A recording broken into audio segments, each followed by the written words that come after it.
thank everybody for coming. We wanted to thank the audience. We have audience members. Yay! For coming to learn about this exciting project, and we also want to thank our auspicious panel tonight to show your support for this project. Tonight we will be observing, I wanted to let you know, we'll be observing the parliamentary rules of order tonight in order to respect for the potential of a Hidden Valley Lake CSD Board of Directors quorum. With that, Director Graves, if you could bring the meeting to order. As Alyssa said, thank you everyone for coming, and I'd like to officially call to order this Flashes Town Hall meeting. Thank you. And the time is 6 minutes past 6. The time is 6 minutes past 6. Thank you. Thank you, Director Graves. So before we get to Mr. Day's presentation, I just wanted to go over a few housekeeping items. We're here at the Coyote Elementary School. Thank you to this facility for allowing us to be here tonight. So you know, as you probably all noticed, this is one of the egress. There are two egresses, one to my right and one to my left in the event of emergency. Just want to spatially orient everyone. We have the bathrooms over to the left over here, and we have water fountains there. If there are any questions about that, feel free. Okay, so the next thing I wanted to do was just a few introductions tonight. I think we have a few folks that would like to say a few words. And I have to go to my script. We thank Supervisor Simon for coming tonight. He is the county supervisor for District 1. He represents South Lake County communities, including Hidden Valley Lake. He is also the chair of the Lake County Community Risk Reduction Authority, the chair of the Office of Emergency Services Disaster Council for our county, and a member of the State Board of Fire Services. Thank you for coming. Did you have a few things that you'd like to say?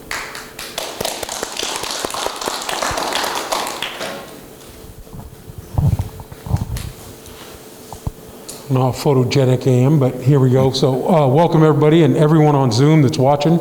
You know, obviously over the past 6 years here in Lake County, resiliency is something that we're all living with, and looking towards the future, how we take command of our energy grid, the opportunities that we have. So I'm excited to be here tonight as we do that. The challenges we've gone through have been many. But as we move forward to look into the future over the next decade, 20 years, how we get our energy, how we're going to be resilient in this community, I think is very important. And I think tonight is one of those steps forward, and I'm just here to support that. I also have another colleague, and you may be talking about Supervisor Sabatier in a minute, but I want to thank him for being here.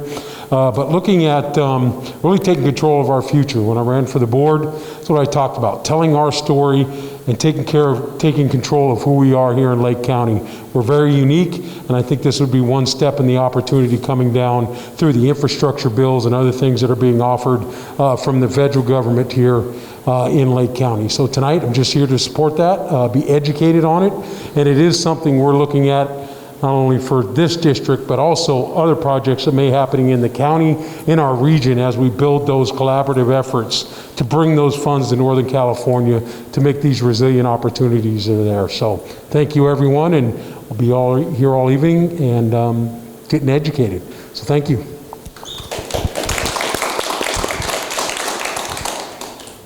Thank you, Supervisor Simon. And yes, definitely a nod to our county compatriots. Mr. Matthew Rothstein and Supervisor Sabatier are here with us tonight. We also have our very own General Manager, Dennis White, for the Hidden Valley Lake Community Services District. Mr. White has been with the community and the district for 20 years. From operator to supervisor and now general manager, he has seen the district grow and improve during his tenure. He has been part of several infrastructure upgrades throughout his years of service and has a deep understanding of every aspect of the district's water and wastewater systems. And I think you might have a few things to say, Mr. White.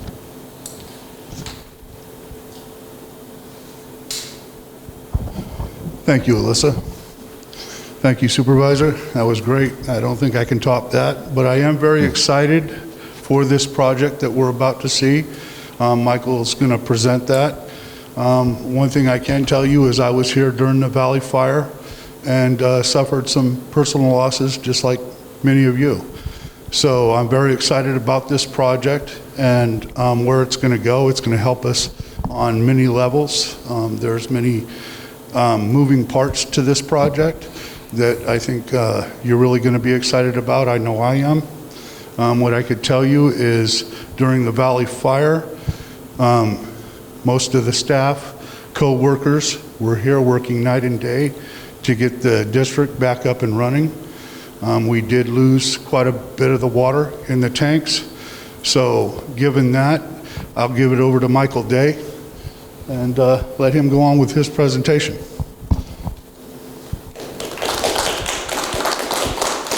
Now speaking for Mr. Day. Well, thank you, everybody. I also wanted to introduce Mike Massaro over here with Bennett Engineering. Mike is our engineering partner on this, partner of Train on it. And Mike, could you say a couple words? Because your dad lived here for like over 15 years or something. And your background? Yeah, so I'm an engineer with Bennett Engineering Services. I'm the Water Resources Director. We do lots of different things, roads and streets, of course, but we also do a lot of water tanks, pipelines, pump stations, a lot of the infrastructure that's a part of what this project is. And so we're excited about the project. We've been working with Michael on it for about 3 years, just from concept to where we are today, and I'm really excited about it. Personally, for me, it's a really interesting project because the fire main linked element of it, and you guys will hear more about that, as they alluded to, could really do a lot for the community in terms of resiliency for fire. My dad lived here in this community, Hidden Valley Lake, from 2003 to 2017, and he enjoyed his time here. He enjoyed the view, enjoyed the lake, and I think he'd still be here if the fire hadn't chased him out. And it was just too many years, too many fires, and 2015 was just too close to home. He ended up living with me for 2 weeks, and there was a good portion of time there where he really didn't think there was anything left. And it wasn't until he was able to come back into the community and drive up the hill that he saw his house was still there. So this is personal. Thanks, Mike. So my name is Michael Day. I work for Train, and most people know of Train as the air conditioning company. It's hard to stop a train. We also have an energy contracting arm. Personally, I was in the Navy. I was a nuclear reactor engineer in the Navy. I got out. I worked for an air conditioning company when I first got out, and then around 2000 I started a consulting firm. I did work on product development. I did regulatory representation at the Public Utilities Commission and the California Energy Commission. I worked with utilities forming programs, and I've sort of always been in that space, partly contracting, public policy, engineering, and one of my consulting clients was Train for about 10 years, and then 6 years ago I moved over to be a Train employee because Train's motto is to reduce the carbon intensity of the world. We want to make money for our shareholders, and we think that reducing the carbon intensity of the world is the best way to serve the planet and to serve our shareholders. And so they said, Michael, we want to do unusual things that have a lot of impact. And that was what I got brought over to do. And so the first thing we did was a microgrid at the Santa Rosa Laguna Subregional Wastewater Treatment Plant. And it was from then that we did a public outreach program where we started contacting communities and saying, hey, the electric grid is changing, the electric market is changing, there's some opportunities for you to do things that you need to do in a different way. And we were contacted by 2 community services districts that were interested in talking. One was Hidden Valley Lake, and Alyssa was at one of those meetings a couple years ago. The other one was a community services district called Indian Valley up in Plumas County. and they were worried about a major fire coming through their town. And their town was called Greenville. And the fire got there and the water ran out in the tanks. You know, the Dixie Fire was an extreme event, but we could have been putting out 100,000 gallons per minute at that town. So think of 6 swimming pools a minute for 6 hours at 600 PSI. The town may still burn down, but they wouldn't have run out of water in their hydrants. And so ultimately, it's those types of things. It's what Mike's talking about. It's what my friends in Greenville said. What can you do to avoid that? But the best laid intentions in the world don't help if you can't make it work economically. And that's what we're trying to do, is to get to sort of that sweet spot where it works economically and it gives benefits. And I think you'll see that this does. So one of the problems is that Hidden Valley Lake, although it's beautiful up here, it's not endowed with endless resources of a financial type. And that's where the energy services contracting or energy services performance contracting process comes in. So what it is that in this case, Hidden Valley Lake went out to the public and issued a request for qualifications. And multiple companies, including ours, responded. And we were fortunate enough to be selected. When that happens, we bring in our money and our expertise to go looking, hunting for projects. And when we think we see something that works, we bring it back. We take the majority of the risk, we do the majority of the work, and as the project progresses, there does start to be requirements for the county, or excuse me, for the community. So where we are right now is what's called a letter of commitment phase. So we've been selected, we did a preliminary review, we came back to the board and we said, Hidden Valley Lake Community Services District, we think there's a good project here. We think we can put in solar photovoltaic, we can put a tank up on top of Little Peak, another one down at the bottom, we can run a pipeline. This situation will generate enough electricity that we can sell it and it will pay for itself along with some grant dollars. So an investor will come in and pay for it, the district doesn't have to pay. Plus that, if you have a public safety power shutoff, you now have local power generation to keep the lights on here even when everything else around you goes dark. And on top of that, if you have a fire, well, there are some neat tricks that we can do if you've got 35 million gallons of water sitting on top of Little Peak. And that together we think that this is a package of impacts that would be really helpful. Hidden Valley Lake Community Services District, we'd like to move forward on this. And we took it and the district said yes. So 2 months ago, I guess, we entered into the letter of commitment. So this means that we are now in the next phase of analysis. We're getting into, frankly, more expensive analysis. We are committing more resources into it. We're going out and we're chasing grants. At the end of this phase now, there are 3 potential outcomes. So one outcome is we may find something that kills this project. There might be an endangered species where we need to go that functionally just kills the project. Or we could have inflation raise the price of the project where it just doesn't pencil out anymore. We could have an increase in interest rates for the loans that go into this for the investor. There are all any number of things that can kill this project between now and when we finally start moving forward. If that happens, it's on train. We're putting up the money, and if we run into any one of those roadblocks that kills the project, we lose and we do not bill the district for anything. The second version is that we could go through this new phase that we're in, and we're looking for grant dollars, we're doing more engineering work, we're putting the prices together, we're doing all of this, and we could get to the end of this process, which should take about a year, and we could say, hey, look, it works. We've got all the parts to make this work. At which point, we come back to the district and we say, here's an offer of a contract to move forward.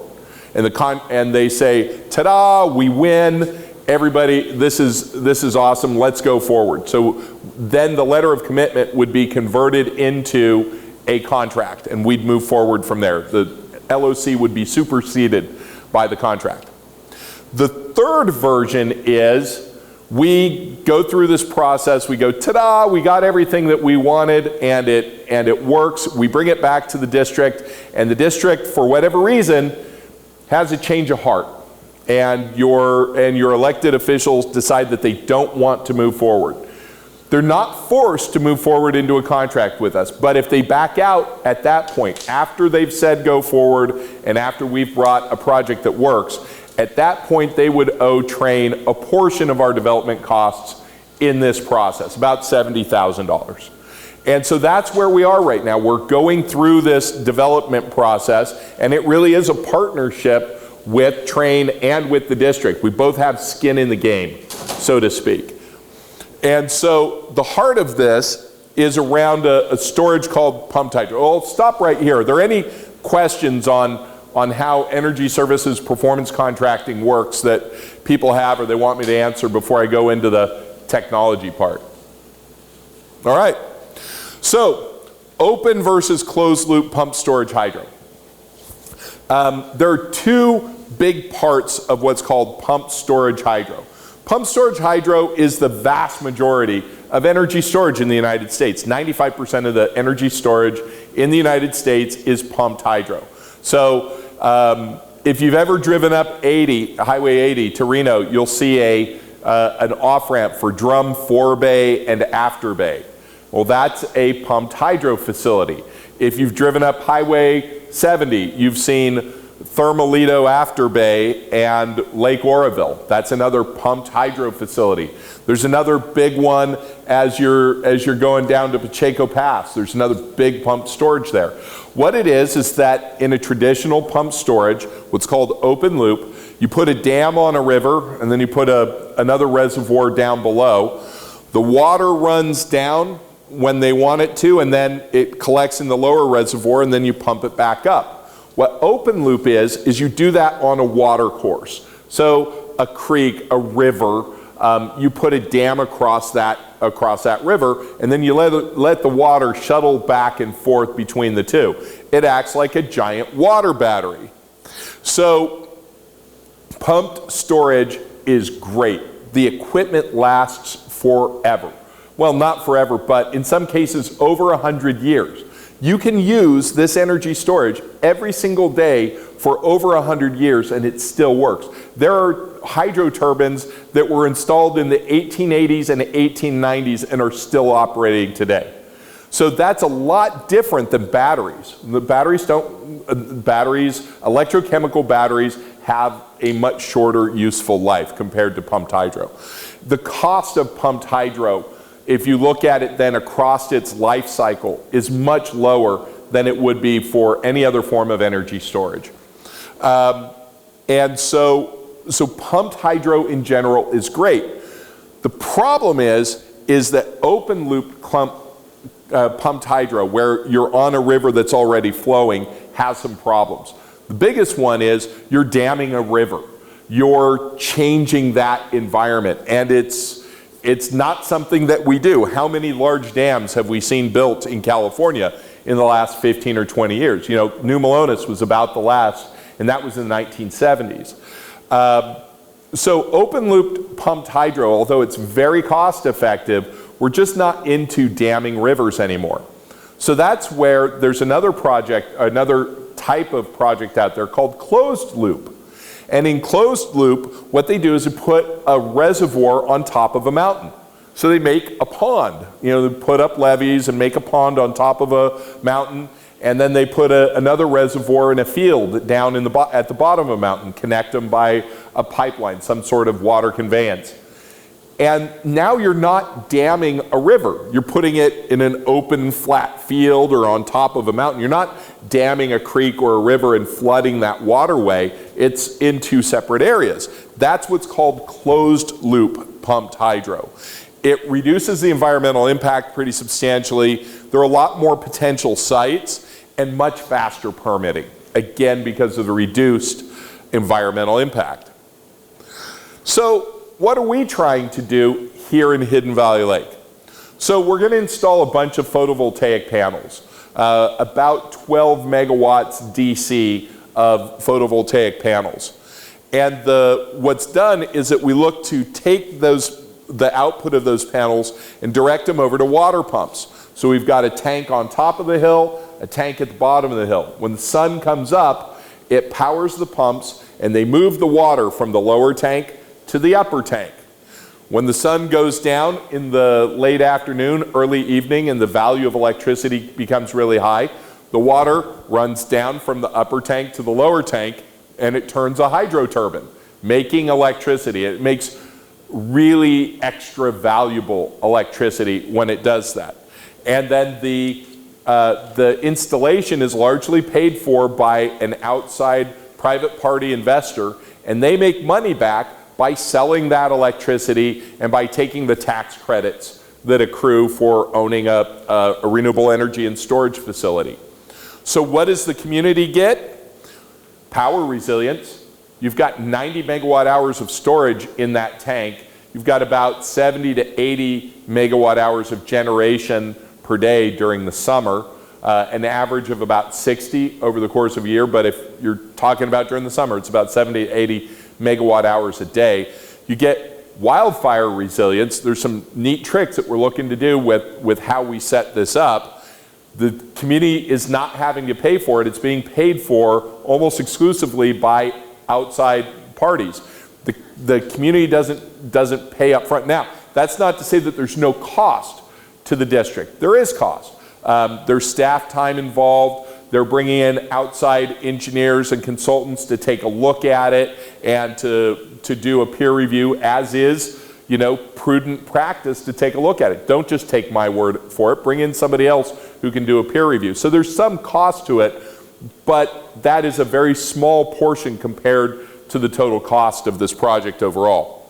The last part is, as currently designed, if we can put this together, Hidden Valley Lake Community Services District will receive a lump sum payment of $5 million. So not only do they not pay to put this cool infrastructure in, they get a check for $5 million.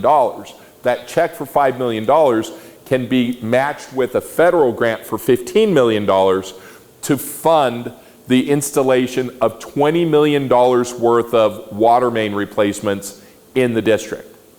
So pay nothing up front, keep the lights on, keep water in the hydrants, and get a check for $5 million that lets you replace the water mains in the lower portion of the town, about, 39,000 linear feet or so of water mains at no cost to the residents of Hidden Valley Lake. It's a pretty neat trick if we can pull it off. So, what is FLASHES? Fire Main Linked Auxiliary Supply Hydraulic Energy Storage. And so what's different between that and traditional closed loop? If closed loop is a thing, what's so new about it? First thing is, we use tanks, not reservoirs. So this isn't earth movers putting up levees and having birds come land on it and evaporation. These are welded steel water tanks that have a roof on them. So it has a higher first cost to do it that way, but it largely eliminates evaporative water loss. So once you fill these tanks up, sealed tank up above and a sealed tank down below, there's actually a little bit of evaporation because they've got a vent on them, but effectively almost nothing. Once you fill it up, it's filled up, unless you have a fire and you need to use that water, and then you're glad to have it.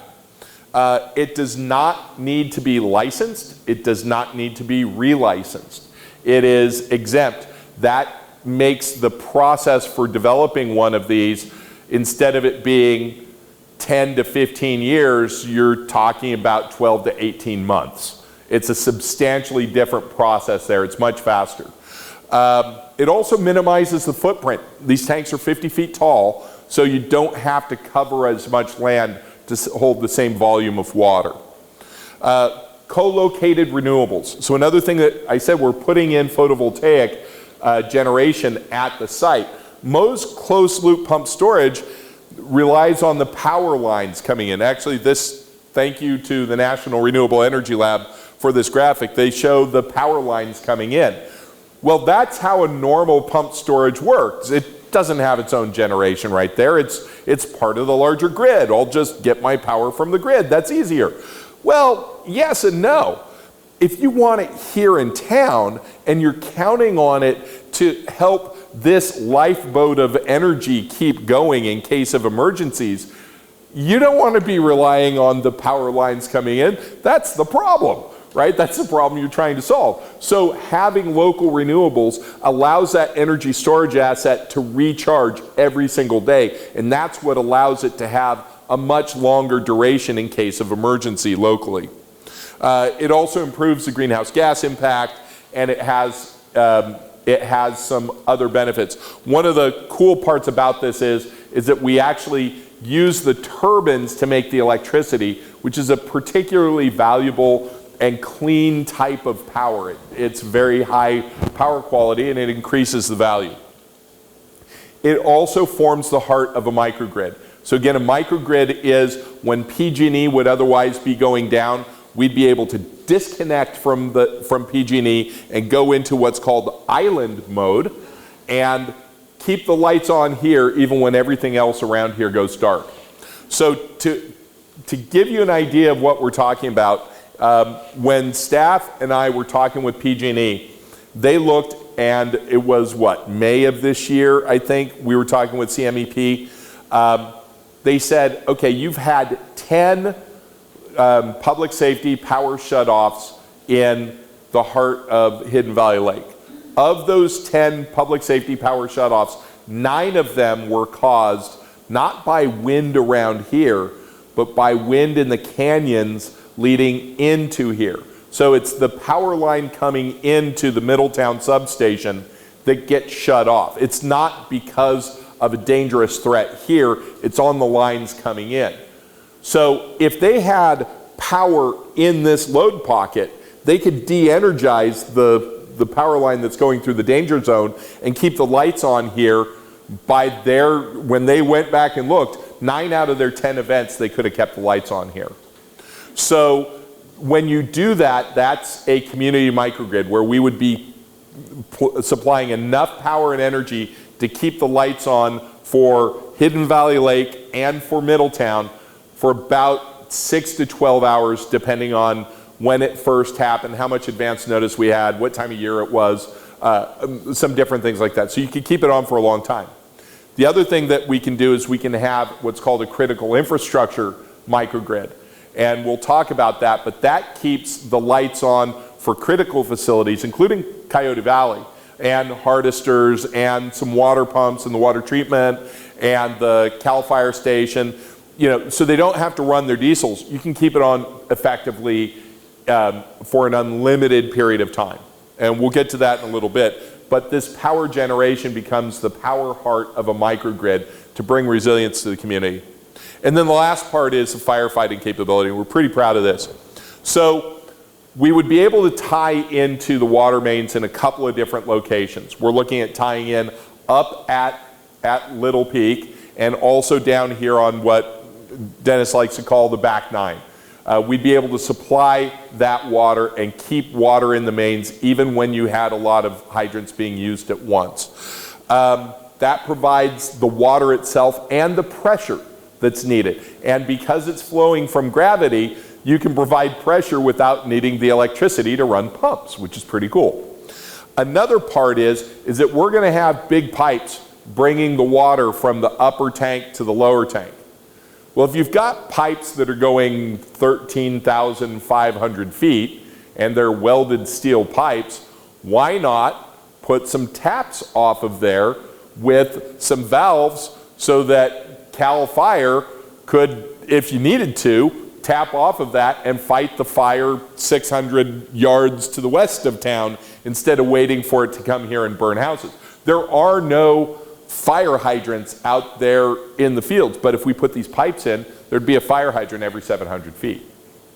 Another part is that we're looking at what we call a toll booth arrangement. This was actually the suggestion of Director Brown. Claude Brown said, hey, we should put in a way that we can refill the tankers. Could you do that? We said, hey, that's a great idea. So what we're looking at is an arrangement so everybody knows the big water buffalo tanker trucks that are used during extreme fire events. Well, they can roll in one next to the other, and we'd have a big pipe to fill them pretty quickly, and we could have the fastest refill of those tanker trucks anywhere around. Also have dunk tanks. So this would be the ability for helos to come dunk and pick up water. Yeah, they could do it in the lake itself, but this is something that's drought independent, right? So if there's a drought and the level of the lake drops, or there's sediment or something else, they always know they can get it from the dunk tank, because a sealed tank is immune to the effects of a drought. So individually, these things are nice, but collectively, we think that it brings a really important level of additional layers of protection. It gives more options to that guy over there when he's trying to think about how to protect this community. And as a note, there's a group called the Regional Council of Rural Counties that looks at things for rural counties on a statewide basis, and they're trying to work with insurance companies and other organizations to see what that can be done if we bring that kind of added benefit to this community. What can that mean in terms of reducing the cost of insurance? Because this community has a different risk profile than a community that doesn't have something like that. Does it mean getting more insurance companies to offer fire insurance? And that's a big deal in real life for people. So we're able to drive multiple uses from the same tank. So this is what we're looking at for a 35 million gallon tank. 20 million gallons of it would basically be drained out and filled back up every day. That's sort of our daily use energy. That's equal to about 60 megawatt hours. We'd have 10 million gallons that stays in there. Most of the time it lets us sell what's something that's called ancillary services. You get paid to sort of be on standby. Ancillary services, what's called spinning reserve, if we've got 10 million gallons in there that can be diverted to the grid at any time, they pay you to just be on standby for them. And so you make extra money over the course of a year, even though you only get called 3 or 4 days out of the year to actually drain it out. So you just keep something up there and you make money off of it. And then there's 5 million gallons at the bottom of the tank that we never touch. No matter what we're doing with our energy operations, there's always a fire reserve that even if it was right at the end of selling every gallon we felt like selling, we'd never touch the emergency reserve of that. Plus there's another 3 million gallons in the pipeline itself. So it's really closer to 8 million gallons that we'd have available. However, if we know that there's an event, if there's a declared fire, 20 miles? Yeah, 20 miles. If there's a named fire within 20 miles, energy operations stop. That means that we turn the pumps on to move water up the hill, we top off the tank, and it sits there until the fire is completely out. It's declared 100% contained. And yeah, that might be a week or 2 weeks or something, but this is a firefighting asset first. It's an energy asset second. And so everything about the people who own it and the people that we're selling it to, everybody understands that, it's like I used to be in the nuclear Navy, and rule number 1 was safety. Rule number 2 was safety. Rule number 3 was safety. You start getting down to number 15, you might start thinking about something else. That's the same way it is here. Firefighting takes precedence over everything else. Economics does not touch. And that's where this is a firefighting asset that has, sort of a second job as an energy storage asset. So I mentioned that we were talking about this being both a community microgrid and a critical infrastructure microgrid. And this is the way that we see communities trying to go. If they can pull it off, it's a good way to go. So in normal operation, the tanks store the electricity generated by the photovoltaics. It discharges to the PG&E grid through the Middletown substation, and it gets sold to what's called an off-taker. That's a load-serving entity or a utility that's buying that. It probably won't be sold to PG&E. It'll be sold to somebody else in the electric market. but it'll go over PG&E's wires. That's its day job. But if you have a PSPS event where the wires, coming up from Lower Lake or it's too windy for them, then what we can do is we can do a community microgrid. So the power would go over here to Middletown, the Middletown to Highlands 69 kV sub-transmission line would be de-energized for safety purposes, and this turbine, especially if we had a little bit of notice, would have 90 to 170 megawatt hours to keep the lights on there. Depending on the time of year and what time of day it was happening, and assuming there's no curtailment, that's the ability to keep the lights on for both Middletown and the portion of Hidden Valley Lake that's covered by the Middletown substation for 6 to 12 hours. And that covers more than 50% of the historic events. As we were talking about, out of the 10 events that had hit Middletown feeder 1101, 9 out of the 10 were wind somewhere else. But then there are super events, and this is where it's going to be a PSPS, not for 4 hours or 8 hours or 10 hours. It's where there's going to be a PSPS event for 2 days. Or there's a landslide because there was a flooding event and a transmission line came down. In that case, we do something else. And that's where we shift into critical infrastructure mode. So the critical infrastructure is that a lot of the area around here is what's called High Fire Threat District 2. So if there are any PG&E lines that are above ground in HFTD2 and it's this danger area and there's going to be wind, they got to turn off all the power because those lines are overhead. If the lines are underground, they don't have to turn off the power. So what we're talking about doing is installing a whole new transmission line, or not transmission, excuse me, distribution line that would go from where the turbines are going to be, that would come up Hartman Road. And we're looking at providing power here to Coyote Valley, to Hardisters, to the CSD offices, which has the water treatment and some of the booster pumps there, a line across the street to Cal Fire. Now, some of these facilities already have emergency standby diesel generators or gasoline generators or batteries or something. This would be in addition to that. So what it would be is you have a thing called an automatic transfer switch, and if it gets to the point where the lights are going to go out, those critical loads can shift from the regular PG&E distribution infrastructure to this hardened distribution infrastructure, and the power comes from the turbine and from the water up the hill and the photovoltaic panels. The other one is we'd have another hardened distribution line that would go out to Grange Road. That's where the wastewater treatment plant is. That's where the town's wells are. So we'd be able to supply those. And so we're talking about having that critical infrastructure be able to be supplied with power for basically an indefinite period of time. So if there were terrible rains and mudslides and they said, wow, it's going to be 2 months until we were able to fix that and bring power back, we wouldn't be able to handle all the houses, but we would be able to keep the lights on at critical infrastructure for that entire time, 24 hours a day. This is showing the generator tie line.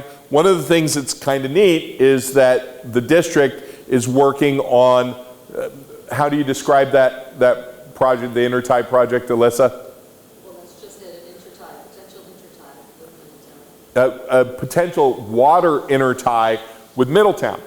And in case of emergency, there are some things that they could do with a water pipeline. Well, if it's going to be dug up anyway, and somebody's going to be digging a trench, why don't we do something? You're digging the trench. Hey, mind if I drop some power lines down there?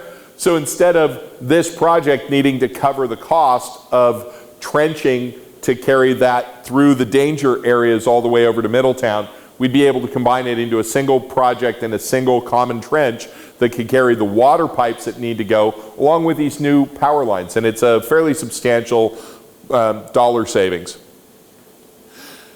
This is kind of what we're looking at in terms of how we would go, and this is still preliminary on the path of the pipeline. But we'd start out up at Little Peak, and we'd be going to the north and to the west of the town. We'd eventually cross over 29, looks like pretty close to where Spruce Grove hits, and then come down on the west side of it towards where we would have what's called the lower works. And that's the turbine hall, the pump station, the lower tank, the refill tanks for the tanker trucks. And all along that pipeline, which is over 2 miles, it's just short of 3 miles of pipeline, we'd be putting water hydrants or water valves and piping, basically hydrants, every 700 feet, where there aren't any right now.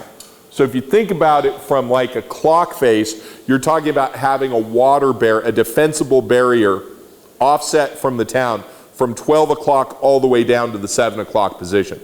That's pretty cool, especially since that's the part that hasn't burned in a while.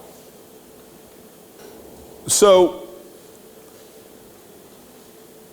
if you own a power plant in California, you don't just sell your power.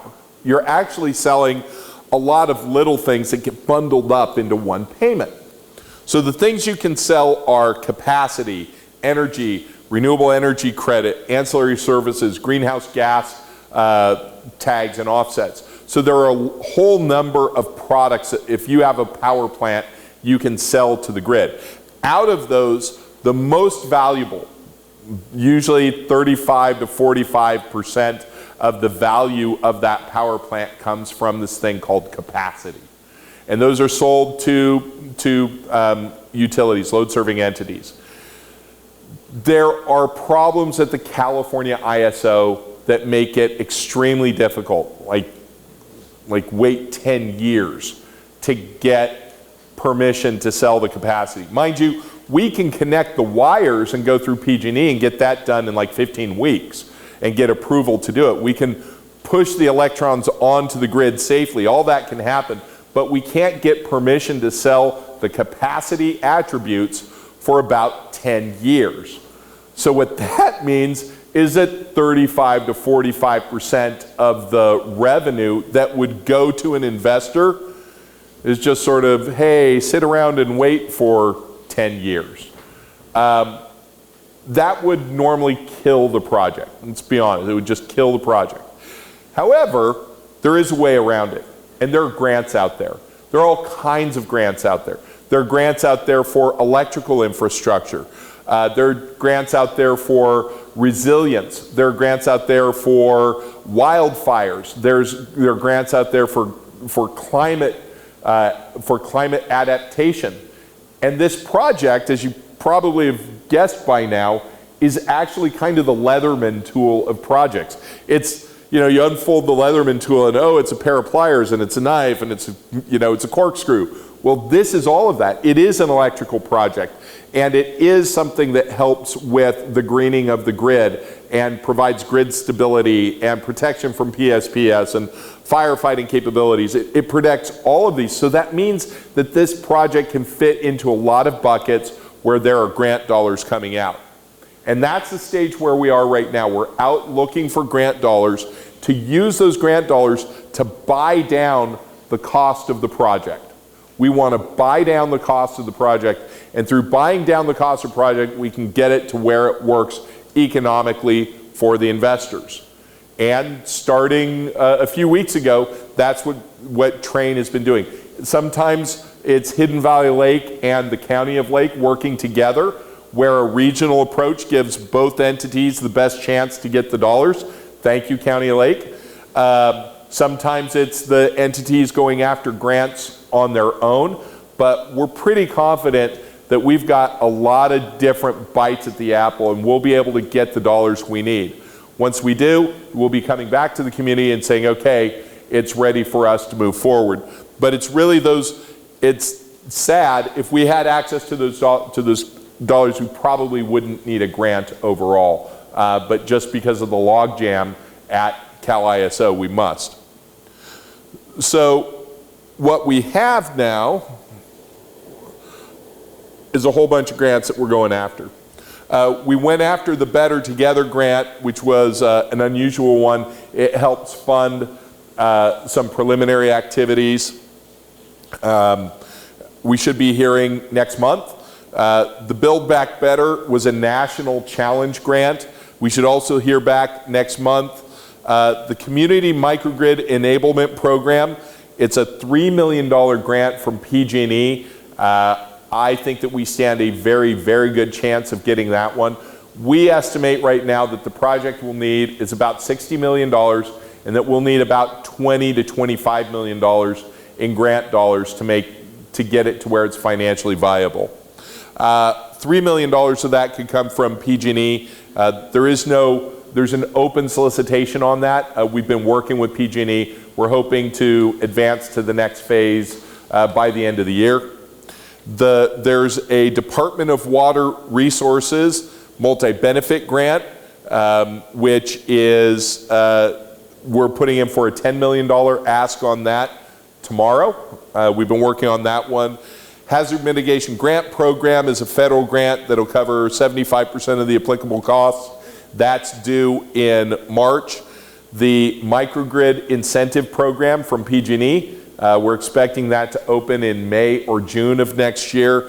And then there are a bunch of other grants. Just this week, the President signed the Bipartisan Infrastructure Framework, and there are a lot of grant dollars in there that this project would be eligible for. So our idea is to keep chopping wood, keep putting together grant requests until we get enough to buy it down enough to where it makes sense, and basically buy it down enough to make up for the capacity dollars that we're not able to get. And with that, I wrap it up, and I'll open it up for questions, and we did it in a mere 45 minutes. So a lot of, thank you. I know it's a lot of information. It's, forgive the phrase, a fire hose of information here.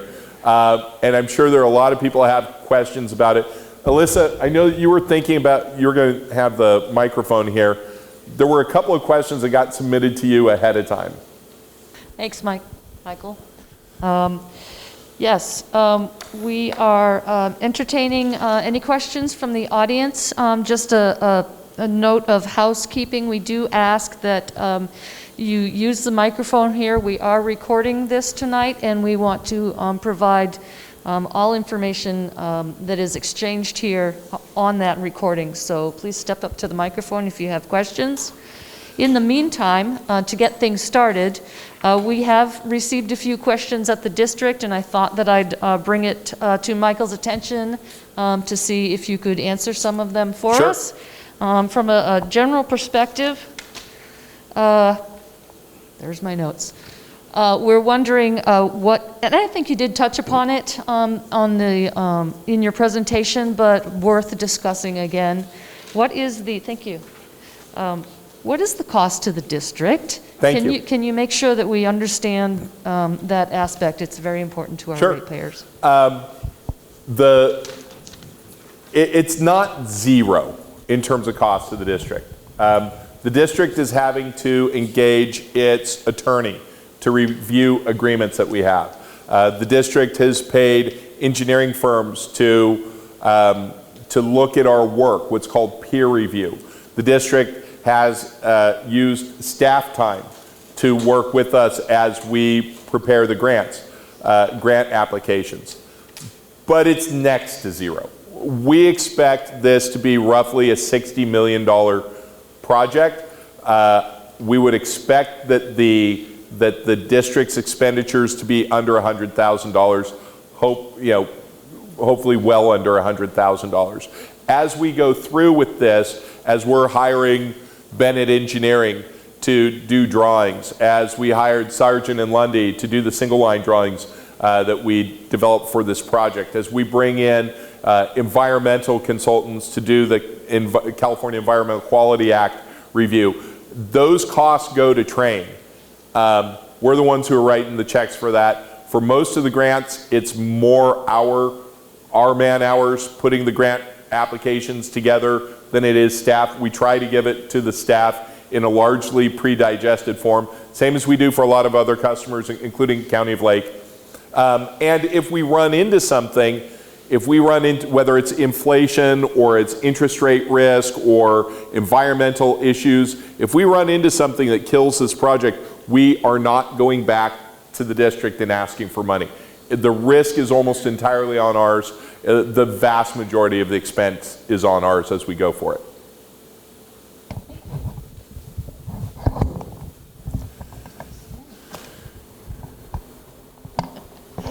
Thank you for that. And just one more, just from a general perspective, we are looking at a pretty groundbreaking project, pretty new. There's a lot of new concepts in what you're speaking about.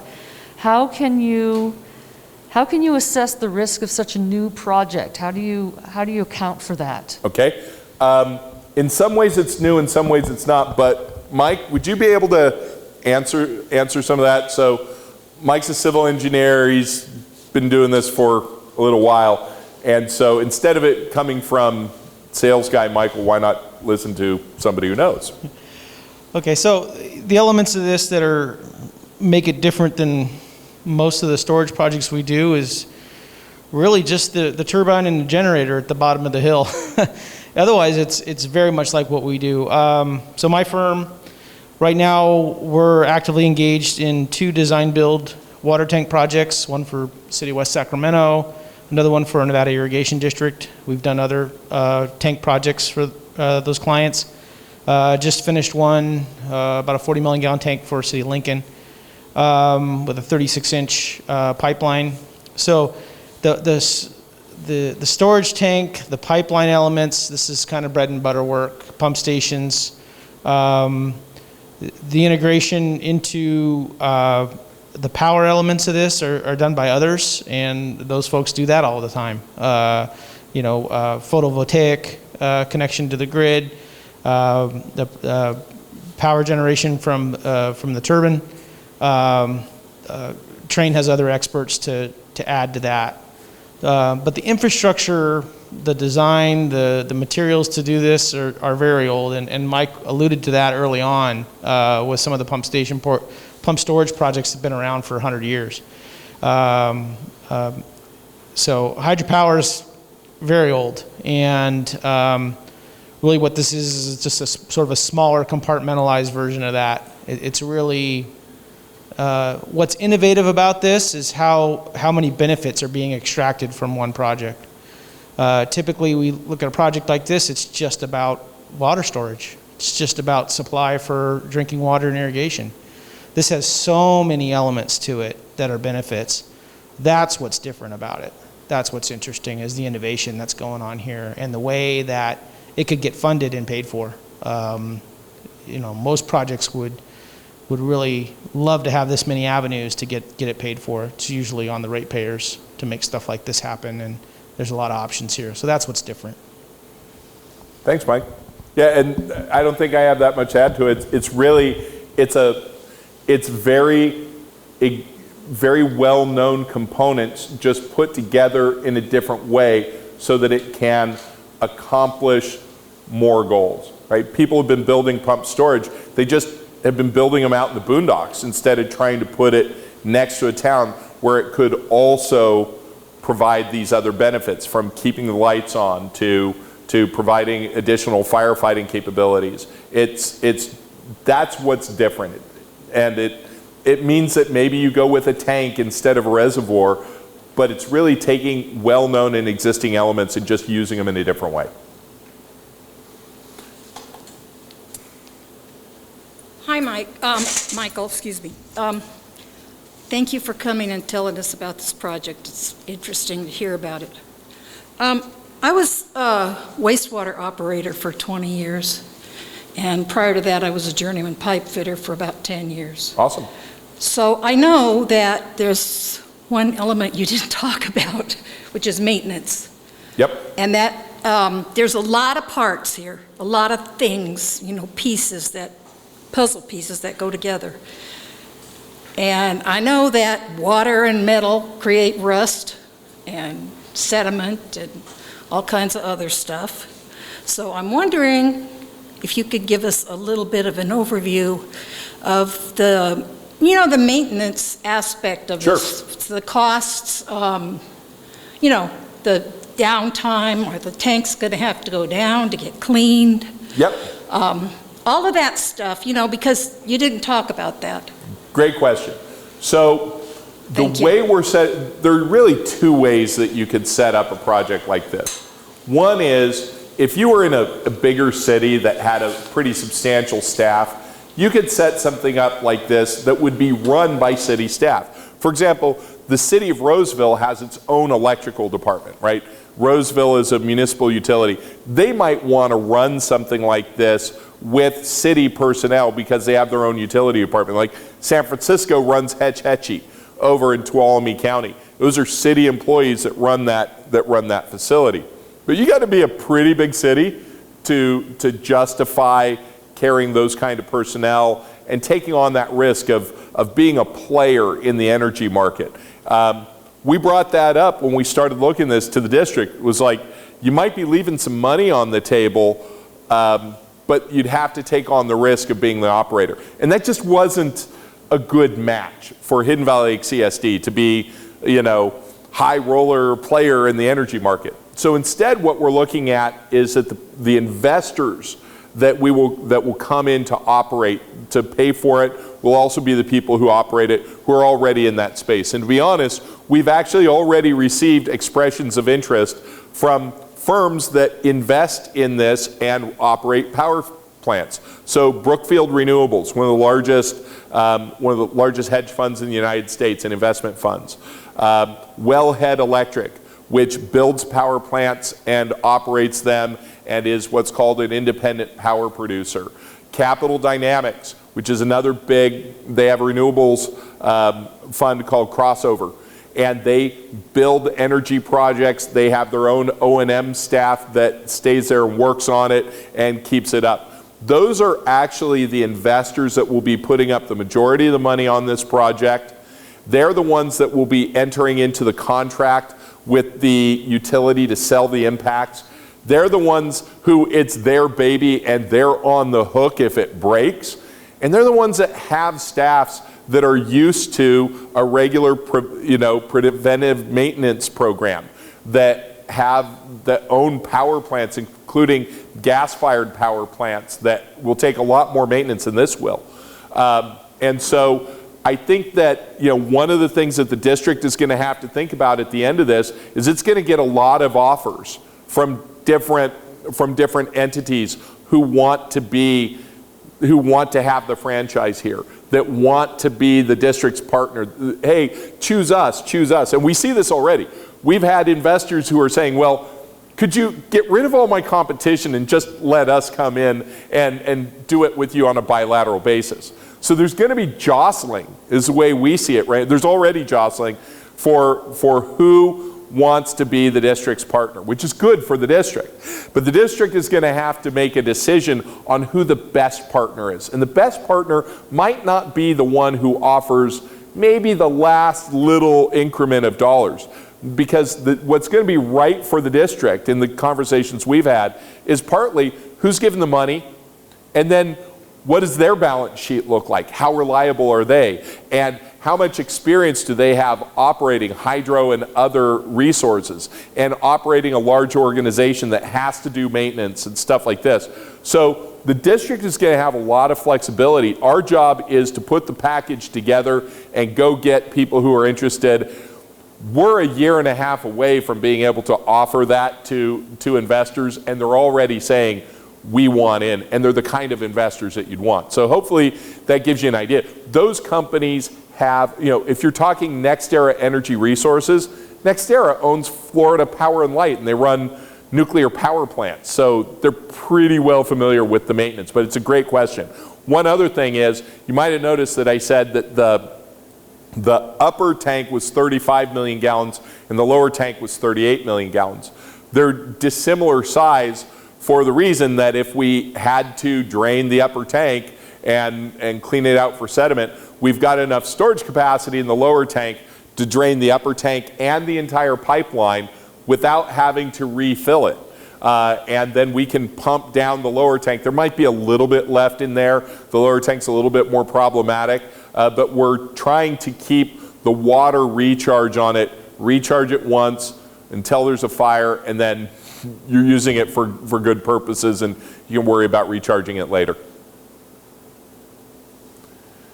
Does that answer your question? Yeah, sort of. I mean, as best as you probably can. Any other questions?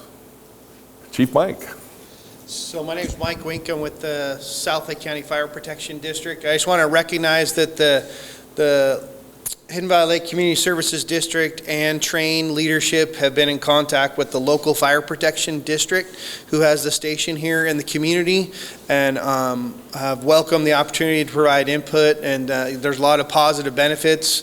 I just want to recognize that. And then, but the two follow-up questions are, just for consideration, the fire protection district being a special district, just like the water district and the county, just to put it out there, maybe there's opportunity for this partnership with whoever's going to manage it to try to have them have offices here and have employees that work and live here, not just people that come visit and leave. You know, we need those local jobs. We need more people to live here. We need people to be part of the economy and have their kids go to school here and all that stuff, not just folks that come and visit and do the maintenance that Marty talked about and then drive away.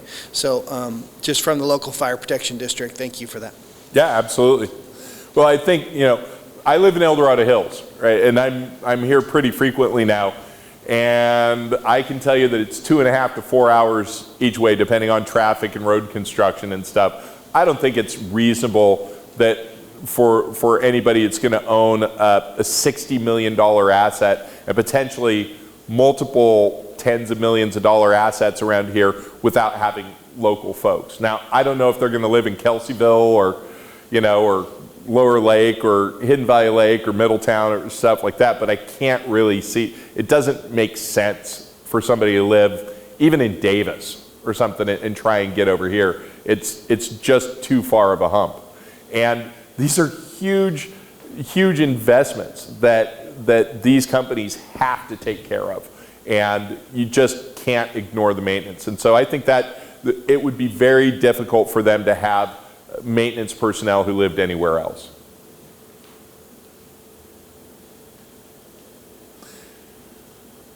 All right. And with that, Alyssa, by the way, thank you for letting me sit up here. I was the one person who didn't have to wear a mask tonight.